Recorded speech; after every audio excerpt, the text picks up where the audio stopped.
to DMFA Digital Marketing for Asia. My name is Joanna and I am a marketing manager working here at SoftBank Telecom Europe. If you ever met me, you would know that I love Apple products. Okay, here it is. I said it. I love Apple. I'm using an iPhone. I'm using a MacBook to work, and I love using iPad to watch movies or doing some designs. And I'm not the only person who is under the Apple's marketing spell. In today's video, we are going to be talking about Apple and how it dominated the Japanese mobile phone market. But before we move on, please don't forget to subscribe to our DMFA channel. We actually did a very similar video not too long ago about Starbucks and discussed how they managed to successfully market in Japan. Would you like us to cover any other brands? Please don't forget to let me know in the comments down below. If, just like me, you are an Apple lover, or you just simply want to know what Apple did to seize the hearts and minds of the Japanese people, keep on watching. Let's go!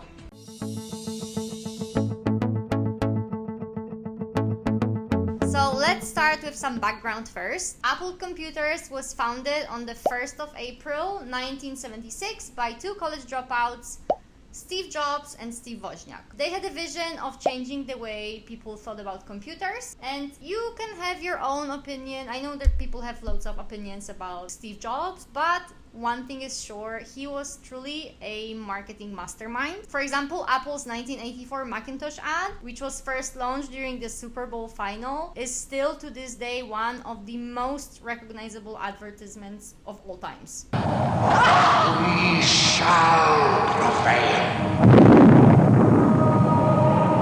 On January 24th, Apple Computer will introduce Macintosh. And you'll see why 1984 won't be like 1984. I will not talk about the whole story of Apple and the way that they developed different products, so let me skip forward to early 2000s. Initially, Apple stores were only opened in the USA, but in 2003, Apple decided this is time for international expansion, and they decided to open their first international store, which was located in Ginza district in Tokyo. To give you some more context, Ginza district is considered to be more of a posh area, and when you think about it, this image of general wealth and luxury comes to mind. And I actually found it very interesting because in the video we did a few weeks ago, we were discussing Starbucks, and actually Japan was also the first international venture for Starbucks, and Apple took the same approach, so I just feel like it's interesting.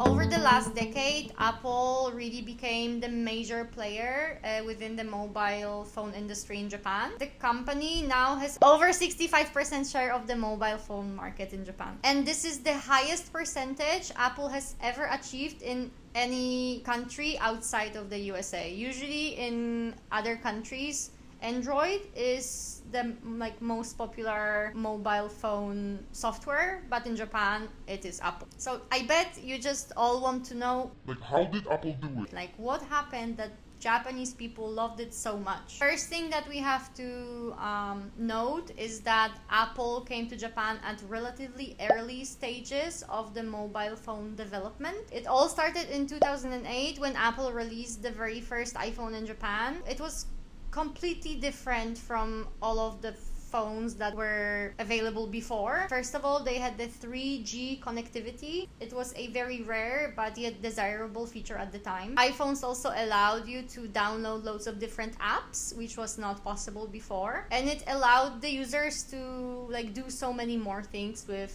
their phones, but still, there were some features that Japanese people really wanted to see in their phones. For example, good camera, easy QR code scanning, and ability to share contact information. Apple did very deep market research, and they understood that Japanese users have those very specific features they would like to see. They gradually added more features and functionalities to the new iPhone models, constantly upgrading their software. Apple also decided to partner with SoftBank, which is one of the biggest mobile carriers in Japan, and it was honestly one of the keys of Apple's success. They really focus on quite aggressive marketing strategy. Masayoshi Son, who is a CEO of SoftBank and also friend of Steve Jobs, pushed him into adding more and more features into the iPhones that would suit the Japanese lifestyle. Fast forward to now, iPhone became a must-have item in Japan. When SoftBank combined their forces with Apple, they launched an iPhone for everyone marketing campaign. Customers who signed a 2-year contract would receive a free 8GB iPhone with 3G connection. Obviously, it was like everybody went crazy and so many people wanted to participate and get their free iPhones. So I think that was one of the very big steps at the very early stages of iPhone introduction in Japan. Just fun fact, I think now the new iPhones are like £1,000 or something like this, right? If there is a new iPhone, I think it runs about 8,000, 1,100, 900 pounds. In Japan, the first iPhone was $235.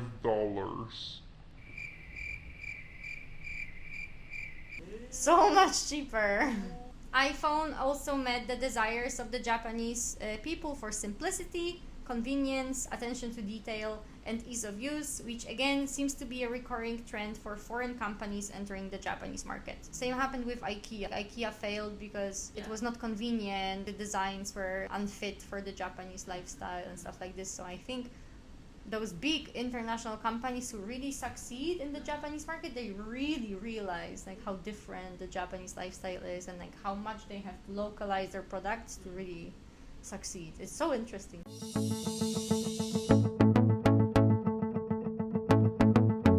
Apple, and most specifically iPhone, had and still has a very great impact on the Japanese society. The first thing that may come to mind is the introduction of emojis. Emojis allow users to communicate in a more efficient way and convey more emotions. You don't even have to call somebody or like see their face to kind of like understand what they might be feeling, because they can use a smiley emoji or crying emoji. So it allowed users to like improve texting experience. Also, the mobile gaming industry is huge in Japan thanks to iPhones allowing users to download loads of different mobile games and applications. It also offers contactless payments, and you can do so many things within just one device, which is what Japanese consumers love.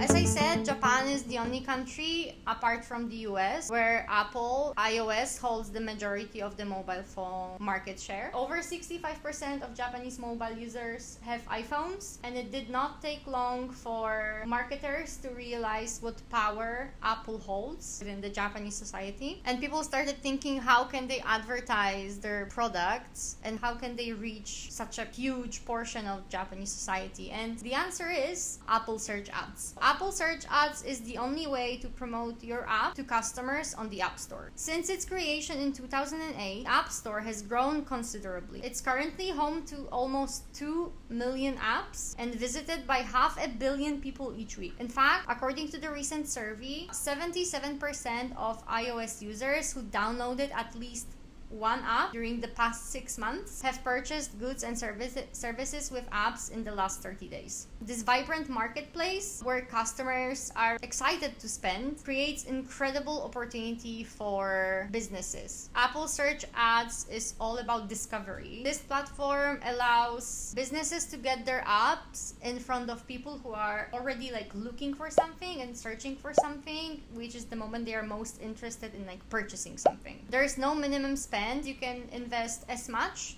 or as little as you want, and you can adjust the budget at any time. You can also start and stop or adjust your campaigns whenever you like. If you're interested in exploring more information about the Japanese Apple Search Ad, you are in the great place. We can help you set up your account on the Japanese Apple Search Ads platform, as well as fully localize your ads, help you to create a Japanese keyword list, as well as do a deep market and competitor analysis. If you are not in Japan, you will not be able to access the Japanese App Store from your location, so we can do it for you.